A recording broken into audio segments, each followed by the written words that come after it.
ہماری غلط فہمیاں ہیں، کوئی تو ہو جو ہماری غلط فہمیاں دور کرے۔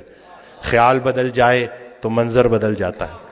بھائی صاحب کا ایک بڑا پیارا فکرہ ہے کہ جس کا جو خیال ہے اس کا وہی حال ہے۔ خیال اچھا ہے تو حال بھی اچھا ہے، اور اللہ کی نعمتوں میں سب سے بڑی نعمت حسن خیال ہے۔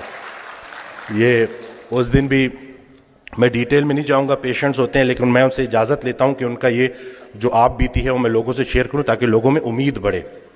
ایک خاتون میرے پاس آئیں، کچھ ان کے ساتھ بڑی زیادتیاں ہو گئی تھیں اور وہ دل میں نفرت لیے بیٹھی تھیں، اور جس کے لیے نفرت لیے بیٹھی تھی وہ فوت ہو چکا تھا۔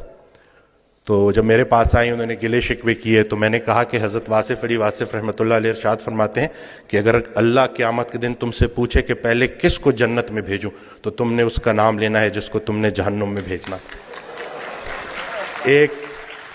ایک مہینے بعد جب لوٹ کے آئیں تو انسان بدل چکا تھا، چہرے پہ رونق، آنکھوں میں نور۔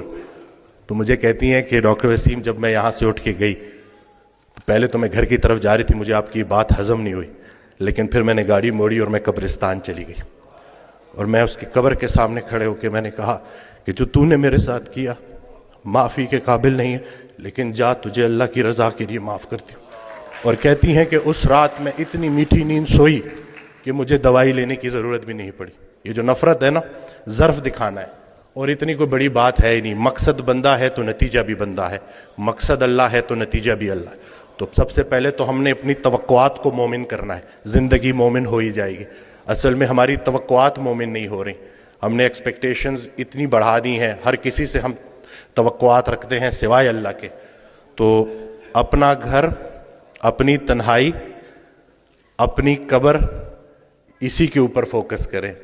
ہر انسان سے اس کا اپنا پوچھا جائے گا۔ جس شوہر کو اپنی بیوی میں صرف برائیاں نظر آ رہی ہیں، اصل میں اس کو اپنی تمام برائیاں اپنی بیوی میں نظر آ رہی ہیں۔ اچھے شوہر کو اپنی بیوی اچھی لگے گی، برے شوہر کو اپنی بیوی برے لگے گی۔ اب بتاؤ بیوی اچھی لگتی ہے یا بری لگتی ہے؟ یہ نہیں کہ سارا کا سارا فوکس ادھر کر دیا، جھگڑا ہی نہیں کرنے دیتے، سارے جھگڑے ہی ختم کر دیے الحمدللہ۔ جھگڑا جو ہے نا وہ دو بندوں کا نام ہے، صلح ایک بندے کا نام۔ ابھی ریسنٹلی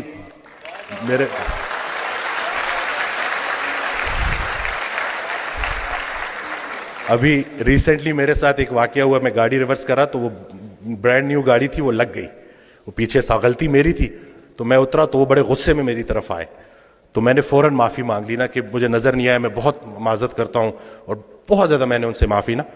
تو ابھی وہ غصہ ان کا ایک دم سے اتر گیا، کہتے ہیں آج کل معافی کون مانگتا ہے؟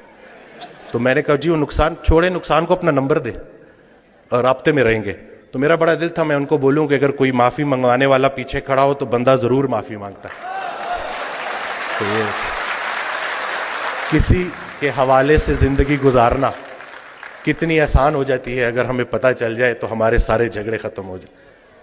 میں تو جو میں نے آڈیوز میں جو سنا ہے نا کہ جنہیں ہم رخصت کرتے ہیں وہی ہمارا استقبال کریں گے، تو حضرت واصف علی واصف رحمۃ اللہ علیہ کی میں آڈیوز سنتا ہوں تو اس میں انہوں نے جو ہمارا فوکس ہی چینج کر دیا ہے کہ جب ہم وہاں پہ جائیں گے تو جن کو ہم پیچھے چھوڑ کے آئے تھے وہ ہمیں آگے ملیں گے، تو اب ان کے لیے کیا لے کے جا رہے ہو؟ تو اپنے والدین کے لیے صدقہ جاریہ بننا ہے، اور یہ چھوٹی سی زندگی ہے، اس میں الجھنا نہیں ہے۔ آسانیاں دو، آسانیاں ملیں گی۔ ہر وہ نیکی جو تم دوسرے کے ساتھ کرتے ہو اصل میں اپنے ساتھ کرتے ہو، ہر وہ بدی جو تم دوسرے کے ساتھ کرتے ہو اصل میں اپنے ساتھ کرتے ہو۔ اسلام کوئی بات نہیں ہے جو پڑھ کے سنانی ہے، اسلام ایک کام ہے جو کر کے دکھانا ہے۔ تو اللہ پاک ہمیں استقامت دے کہ یہ